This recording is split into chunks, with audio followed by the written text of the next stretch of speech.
It kills families. It just kills relationships. It's impacted us financially and emotionally. So financially, it's made it so I'm kind of the breadwinner now, basically the breadwinner, having to take care of all this myself with a little bit of child support. And emotionally,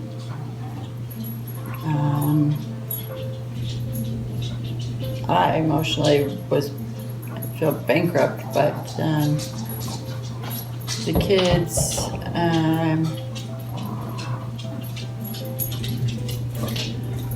can't speak for them, but they only have a father for 2 hours every other Saturday.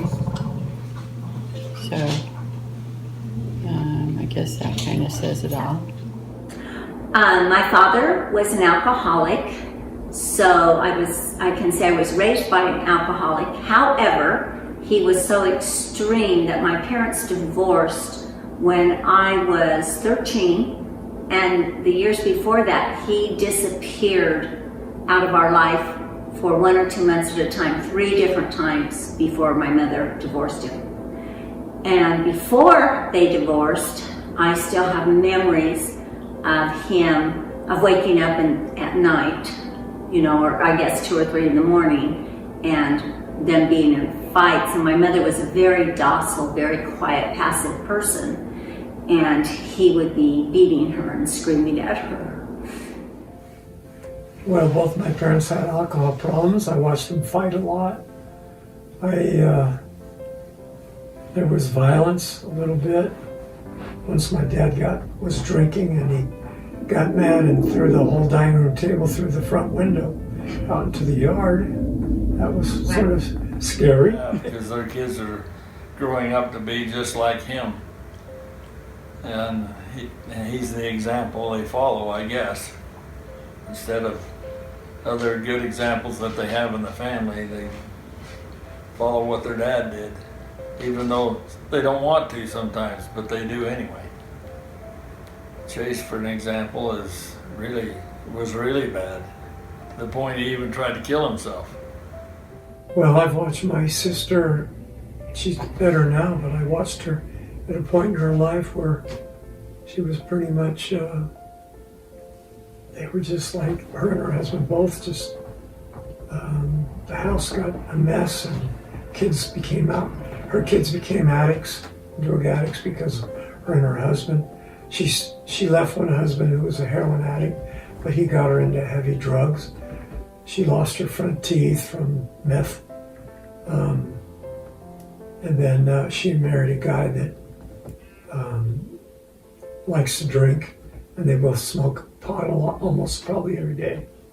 But both of her sons have had alcohol and drug problems. But unfortunately, the addiction that kind of threads through our entire family, when my brother was a teenager and a young adult, he was an alcoholic and involved in heavy drug use.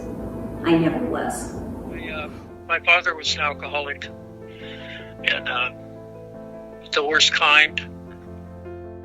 I swore I would never be like him, and I'm not. I'm not like him.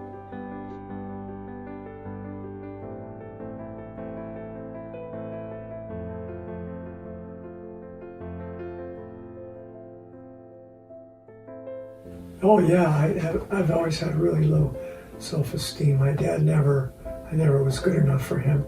My mother had decided that we just couldn't keep living this way, and so he was not supposed to come to our house for a while.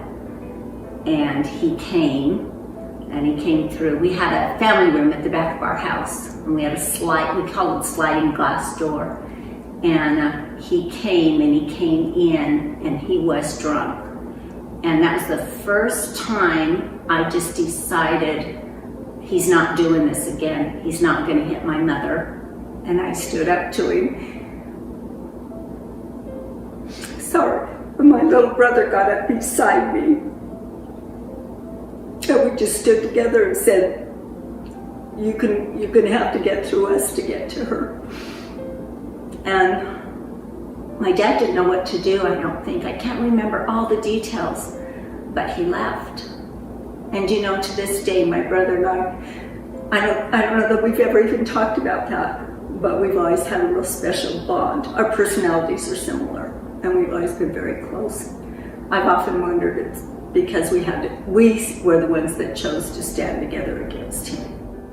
Well, I wasn't sure for sure what was going to happen. My dad would come home from work and say, "Where's your mom?" I said, "I don't know." You know, it was like, and then he'd disappear. We'd go to bed, there'd be nobody home. And then I hear him come in at 1 or 2 in the morning, yelling at each other. One time my mom wanted to borrow my car and said she'd pick me up from college at 3 o'clock or whatever, and I went out there and waited and waited and waited and waited. And after about an hour, this blonde woman that I never knew drove up in my car. And she said, "Are you Mickey?" I said, "Yeah." And she said, "Well, your mom's in the bar and she sent me to get you." So, you know, it was things like that. It wasn't too fun. Just as I went through all those things, and I learned that it doesn't do any good to help them because they just turn their back on you anyway. And they lie to you. You know, you can't get a straight answer out of them because they lie even if they don't need to lie. Well, yeah, it affected my parents with my parents because I didn't trust them. I had no trust. I never knew what was going to happen. They had a lot of marriage problems. We were always bystanders.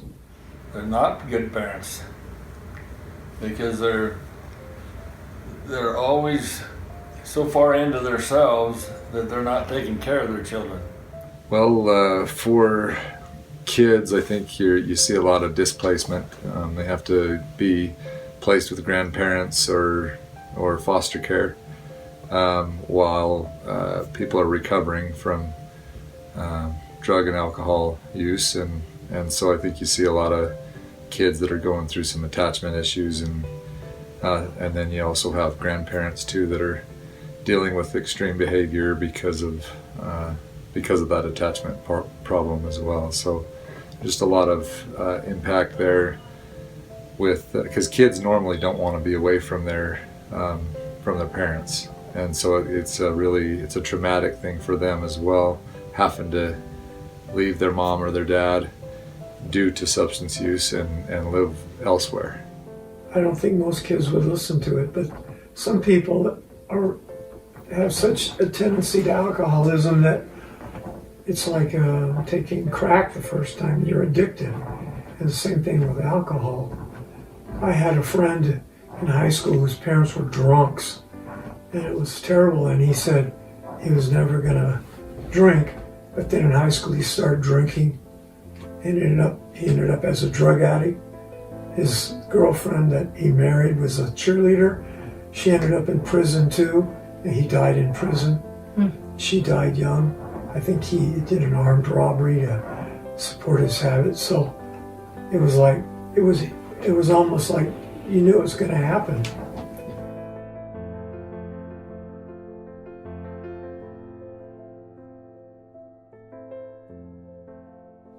It's not the parents' fault, and it took me a long time to get to the point where I could actually say that and believe it, because I did do all I could do for them.